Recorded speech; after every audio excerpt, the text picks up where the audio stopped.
In the last election cycle, more than 80% of congressional districts were considered safe for one party before a single vote was cast. That's not voter apathy. That's the power of gerrymandering. It's the process of drawing political boundaries to favor one party or group. And it happens in red states, blue states, and everywhere in between.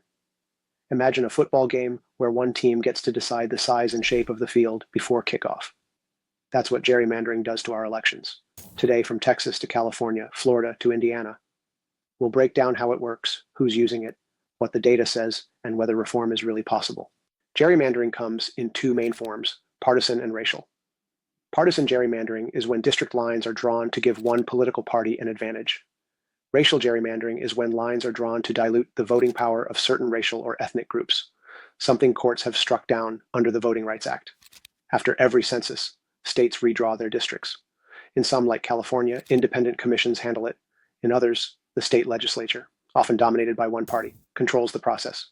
And the shapes, they can be creative. Districts are sometimes drawn in squiggly, winding patterns, not to follow geography, but to follow voter data. In Texas, rapid population growth, particularly among Latino and Black residents, led to new seats after the 2020 census. Critics say the new maps weakened minority voting strength. Supporters argue they reflect population shifts while ensuring representation for rural areas. Multiple lawsuits are still winding through the courts.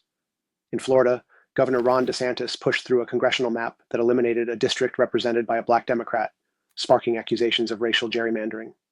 The state argues the map is constitutional and prevents districts drawn solely by race. State courts are still weighing in. In Indiana, Republicans control the legislature and governorship, and critics point to maps that heavily favor their party, even in years when Democrats win a large share of statewide votes. The result: few competitive districts and a legislature that rarely changes hands. California's approach is different. It uses an independent citizen redistricting commission. The maps are more compact, and competitive seats are more common. But even here, critics say the process isn't immune from political influence, from who applies to the commission to how communities of interest are defined.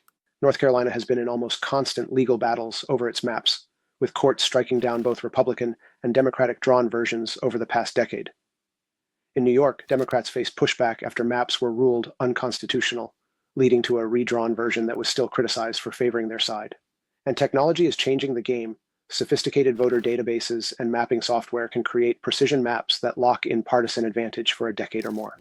According to 538, competitive districts have dropped steadily over the past 30 years. That means most races are decided in the primaries, where the most partisan voters have the most influence. Supporters of gerrymandering, yes, there are some, argue it creates stability and allows communities to have consistent representation. Critics say it entrenches incumbents, reduces accountability, and pushes politicians toward more extreme positions, since their biggest threat is from within their own party. The bottom line, gerrymandering reshapes not just election results, but how politics is practiced in America. Gerrymandering is not a red state problem or a blue state problem. It's a power problem. Both parties have used it when they can, and both accuse the other of abusing it. The real question is, should politicians draw their own districts, or should independent commissions, with public oversight, take over? What do you think? Drop your take in the comments.